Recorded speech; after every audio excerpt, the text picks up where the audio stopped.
Hello everyone, welcome once again to your own YouTube channel Kamal academic coach. दोस्तों, आप सभी के शानदार रिस्पांस को देखते हुए हमारे टीचर्स का मनोबल बहुत ऊपर हो चुका है और जो आपके बच्चों की परफॉर्मेंस थी उसके बेस पे हमें दोबारा बहुत सारे कॉल्स और मैसेजेस मिल रहे थे कि और वीडियोस बनाइए बच्चों के लिए, क्योंकि उनकी परफॉर्मेंस बहुत अच्छी है। तो उसको देखते हुए हमारे टीचर्स बहुत बहुत बहुत एनकरेज फील कर रहे हैं और वो आपके लिए नेक्स्ट सेमेस्टर में भी वीडियोस आज से बनाना उन्होंने शुरू कर दिया है। तो देखिए आज बच्चे हमारे क्या सीखने वाले हैं, आइए। Good morning student. Today we are going to study third chapter of science. The name of this chapter is different habitats of plants. Means plants के डिफरेंट हैबिटेट्स निवास स्थान के बारे में इस चैप्टर में हम स्टडी करेंगे। Go to any place in India. आप भारत के किसी भी प्लेस पर स्थान पर जाइए, you will find lots of different kinds of plants growing together. आप देखोगे कि डिफरेंट काइंड्स के जो प्लांट्स होते हैं वो एक साथ में उगते हुए दिखाई देते हैं। An assembly of different kinds of plants in a particular place is known as the plant community. कभी कभी ये प्लांट्स क्या करते हैं, एक असेंबली के रूप में, सभा के रूप में एक किसी पार्टिकुलर प्लेस, निश्चित स्थान पे उगते हुए दिखाई देते हैं। तो इस तरह के प्लांट्स को हम क्या कहते हैं, प्लांट कम्युनिटी कहते हैं। Plants live in different places where the climate is rightly suitable for them. Plants जो हैं डिफरेंट प्लेसेस पर आपके दिखते हैं, लिव करते हैं, जो उनके लिए पूरी तरीके, जहाँ का जो क्लाइमेट होता है उनके लिए पूरी तरीके से सुटेबल होता है। इसके अलावा प्लांट्स को उगने के लिए किसकी आवश्यकता होती है, सॉइल की। तो प्लांट्स के लिए सही तरीके की सॉइल भी ज़रूरी है। Some plants grow in hot desert and some in very cold places. Some plants grow in water and some underwater. Some on hills and some even grow on other trees.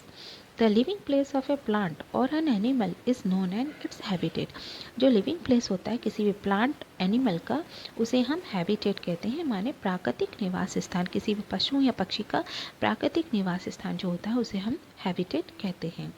Sometimes the plants have to adjust to the surrounding environment. कभी कभी ये plants क्या करते हैं, उस environment के surroundings को, वातावरण को क्या करते थे, एडजस्ट कर लेते हैं, अपने आप को उसमें रहने के लिए एडजस्ट कर लेते हैं। तो इसी तरह के एडजस्टमेंट को हम हैबिटेट, इसी तरह के एडजस्टमेंट को हम एडॉप्टेशन भी कहते हैं। Let us study different habitats of plants. First, aquatic plants means जलीय पौधे। Plants that grow in water are called aquatic plants और हाइड्रोफाइट्स। जो प्लांट्स वाटर में मीन्स पानी में उगते हैं उन्हें हम एक्वेटिक या जलीय पौधे या हाइड्रोफाइट्स भी कहते हैं। सम प्लांट्स में ग्रो इन रिवर, लेक्स और पॉन्ड्स। कुछ प्लांट्स आपके रिवर, लेक्स और पॉन्ड्स में ग्रो करते हैं। इस तरह के प्लांट्स को हम फ्रेश वाटर प्लांट कहते हैं। कुछ प्लांट्स जो हैं सी वाटर में, या जो सी वाटर होता है आपका सॉल्टी होता है, तो सॉल्टी वाटर में आपके लिव करते हैं। तो इस तरीके के प्लांट्स को हम मैरीन प्लांट्स कहते हैं, जैसे green algae, brown algae and red algae. Now we are going to study about the types of aquatic plants. Aquatic plants यहाँ पर आपके 3 टाइप्स के पाए जाते हैं। फर्स्ट है आपका submerged hydrophytes. Plants which grow completely under water are called submerged plant. वह प्लांट जो पूरी तरीके से पानी के अंदर पाए जाते हैं उन्हें हम सबमर्ज्ड वाटर प्लांट कहते हैं, जैसे सी लेटस, ईल ग्रास, कोर्लिना, वेलसेनिया and hydrilla. This plant can only live in water. ये प्लांट्स केवल पानी के अंदर ही आपके लिव करते हैं। This plant also need sunlight for photosynthesis. इन प्लांट्स को भी फोटोसिंथेसिस के लिए सनलाइट की आवश्यकता होती है। The sunlight can pass through water and reach this plant. ये सनलाइट जो है वाटर के द्वारा इन प्लांट्स तक पहुंचती है। पार्शियली सबमर्ज्ड प्लांट्स मीन्स वे प्लांट्स जिनका कुछ भाग ही पानी के अंदर डूबा रहता है। Plants like water lily and lotus are fix at the bottom by their roots but their stems are long and bring their leaves and flowers up to float on the surface of the water. Plant जैसे water lily और lotus जो होते हैं उनकी जो roots होती हैं वो वाटर के अंदर फिक्स्ड होती हैं, बट जो उनकी स्टेम्स होती हैं वो लॉन्ग्स होती हैं, जिसके कारण उनकी लीव्स और फ्लावर्स जो हैं वाटर की सरफेस पर फ्लोट मीन्स तैरते हैं। They have soft and spongy stem. Their leaves are usually broad and flat. उनकी जो लीव्स होती हैं वो प्राकृतिक रूप से ब्रॉड मीन्स चौड़ी और फ्लैट होती हैं। Stomata are present on the upper surface of the leaf for the exchange of gases. Stomata जो होते हैं, जो गैसों का एक्सचेंज करते हैं, वो इन लीव्स की अपर सरफेस पर ऊपरी परत पर पाए जाते हैं। अनलाइक इन लैंड वाटर, जैसे आपके लैंड वाटर में लोअर सरफेस में पाए जाते हैं, और लेकिन जो सबमर्ज वाटर प्लांट होते हैं उनमें आपकी अपर सरफेस में पाए जाते हैं। फ्री फ्लोटिंग प्लांट्स मीन्स तैरने वाले पौधे, ये वे प्लांट्स होते हैं जो वाटर की सरफेस पर तैरते हैं। ये वजन में भी हल्के होते हैं। They bear roots which hang in water and help in balancing the plant there in. इनकी जो रूट्स होती हैं वो प्लांट को वाटर में हैंग करके रखती हैं और उनका बैलेंस भी बनाकर रखती हैं। The leaves of the water hyacinth have bulbous base filled with air which help the plant to float.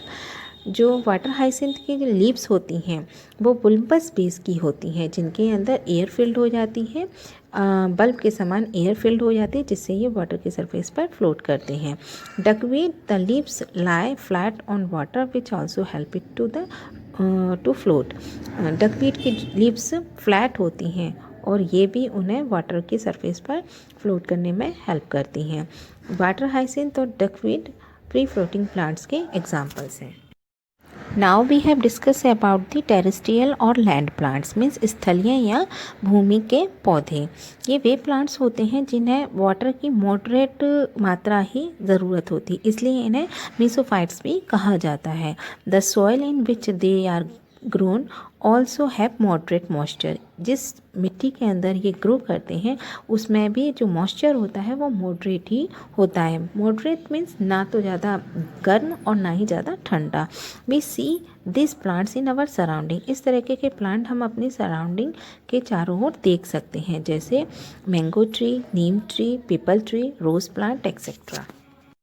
Some terrestrial plants grow in very cold places as in hilly areas. कुछ terrestrial plants जो है बहुत ही ज़्यादा ठंडे इलाकों में उगते हैं, जैसे पहाड़ी क्षेत्र। They even form forest which are known as coniferous forest. इसी कारण से इन्हें कॉनिफेरस फॉरेस्ट कहा जाता है। They have needle like leaves to check the water loss and bear cones instead of flowers. इनकी जो पत्तियां होती हैं वो निडल की तरह से होती हैं, जिससे ये पानी के लॉस को रोकते हैं। इनके फ्लावर्स की जगह पर कोन होते हैं। They are known as conifers because of their shape. इसी कारण से इनके शेप की वजह से इन्हें कॉनिफर्स कहा जाता है। सम फ्रूट्स ट्रीज जैसे एप्पल, चेरीज और पम्स भी इन्हीं इलाकों में उगते हैं। एपीफाइटिक प्लांट्स मीन्स प्लांट्स के ऊपर plants. Some plants like orchid grow on other plants. कुछ प्लांट्स जैसे ऑर्चिड हैं जो कि अदर प्लांट्स के ऊपर ग्रो करते हैं। They grow in places where the climate is warm and humid. ये केवल उन्हीं प्लेसेस पर ग्रो करते हैं जहाँ का क्लाइमेट वार्म और ह्यूमिड होता है। This orchid have special hanging roots which absorb water from the humid atmosphere to make their own food. इन ऑर्चिड्स के जो रूट्स होती हैं वो स्पेशल हैंगिंग रूट्स होती हैं जो कि ह्यूमिड एटमॉस्फेयर से अपना खाना बनाने के लिए वाटर को एब्जॉर्ब करती हैं। They also have some other roots known as clinging roots. इनकी अदर रूट्स भी होती हैं जिन्हें क्लिंगिंग रूट्स भी कहा जाता है। Which help them to fix themselves to the branches of tree, जो कि उन्हें अदर ट्रीज की ब्रांचेस से फिक्स करके रखती हैं। Some ferns also grow on the bark of some trees. Parasitic plants means परजीवी पौधे। Some plants like dodder plant grow on other plant and get food and water from that plant through special root। कुछ plants जैसे dodder plant में special roots होती हैं जिससे वे other plant के ऊपर अपने भोजन और पानी के लिए डिपेंड रहते हैं। These plants are known as parasitic plant। ऐसे ही प्लांट्स को हम parasitic plants कहते हैं। The plant on which this parasites depend are known and host plant. जिस प्लांट पर ये पैरासाइटिक प्लांट डिपेंड कर उन्हें होस्ट प्लांट कहते हैं। The parasite spends its whole life on the host plant. Parasitic plant जो है अपना पूरा जीवन होस्ट प्लांट पर ही स्पेंड करते हैं। इंसेक्टिवोरस प्लांट्स मीन्स कीटभक्षी पौधे। All plants need nitrogen in the form of nitrate. सभी प्लांट्स को नाइट्रेट्स के रूप में नाइट्रोजन की आवश्यकता होती है। Most plant gate this nitrates from the soil. ज़्यादातर पौधे इस नाइट्रेट्स को मिट्टी से प्राप्त करते हैं। But in some places the nitrates are very low in soil. लेकिन कुछ जगह ऐसी भी हैं जहाँ पर ये नाइट्रेट्स जो है मिट्टी में बहुत ही कम मात्रा में पाया जाता है। So the plants that grow in such places get this nitrates by trapping and digesting insect. इसलिए ऐसे पौधे जो इन जगहों पर उगते हैं तो इस नाइट्रेट्स को पूरा करने के लिए कुछ इंसेक्ट्स को, कीड़े मकोड़ों को ट्रैप करते हैं और डाइजेस्ट करते हैं, जैसे Venus fly trap, sand plant, pitcher plant etcetera. Venus fly trap की लीव्स जो हैं बुक की तरह होती हैं। ये क्या करती हैं, कीड़ों को इन पर जब कीड़े लैंड करते हैं तो उसे कीड़े को ये बुक जैसे बुक क्लोज होती है उसी तरह से क्लोज कर लेते हैं। पिक्चर प्लांट में लीड होती है, एक ढक्कन जैसा होता है जिसके अंदर अगर कोई कीड़ा इसमें अगर चला जाता है तो ये उसको क्लोज कर लेता है।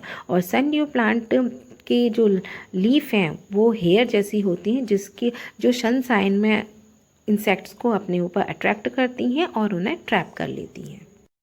Saprophytes like fungi do not have chlorophyll. Saprophyte जैसे फंगी, इनमें क्लोरोफिल नहीं होता है। आपको पता ही है क्लोरोफिल के बगैर पौधे अपना भोजन बना नहीं सकते हैं। So they absorb their food from the dead and decaying organic matter. इसलिए ये अपना जो भोजन है वो डेड और डिकेइंग ऑर्गेनिक मैटर से प्राप्त करते हैं या एब्जॉर्ब करते हैं, जैसे mushroom, moulds etcetera. Now we have discussed about the xerophytic plants, means कटीले पौधे। Plants which grow in dry sandy land are known as desert plant और xerophytic plant। वे प्लांट जो ड्राई सैंडी लैंड में उगते हैं उन्हें डेजर्ट प्लांट या xerophytic plants भी कहते हैं। Here rainfall is poor, so very little water is available to these plants। In plants क्योंकि रेगिस्तान में बहुत ही कम बरसात होती है इसलिए इन्हें बहुत ही कम पानी की आवश्यकता होती है। Xerophytes have well developed roots which spread in ground in search of water. Xerophytes की जो रूट्स होती हैं, जड़ें जो होती हैं, बहुत ही अच्छी तरीके से डेवलप्ड होती हैं जिससे ये पानी की खोज ज़मीन के अंदर कर लेते हैं। The leaves are modified into spines to reduce the loss of water through transpiration. इनकी जो लीव्स होती हैं वो स्पाइंस में रिड्यूस हो जाती है। स्पाइंस में कांटों में रूपांतरित हो जाती हैं जिससे जो पानी का जो लॉस होता है ट्रांसपिरेशन में वो कम होता है। The stem usually store water and does the function of the photosynthesis. जो स्टेम होते हैं वो जो स्टेम्स में वाटर स्टोर होता है जिससे ये फोटोसिंथेसिस का वर्क करते हैं। इस जो ज़ेरोफाइटिक प्लांट्स हैं उनमें आपके कैक्टस और अकेशिया आते हैं।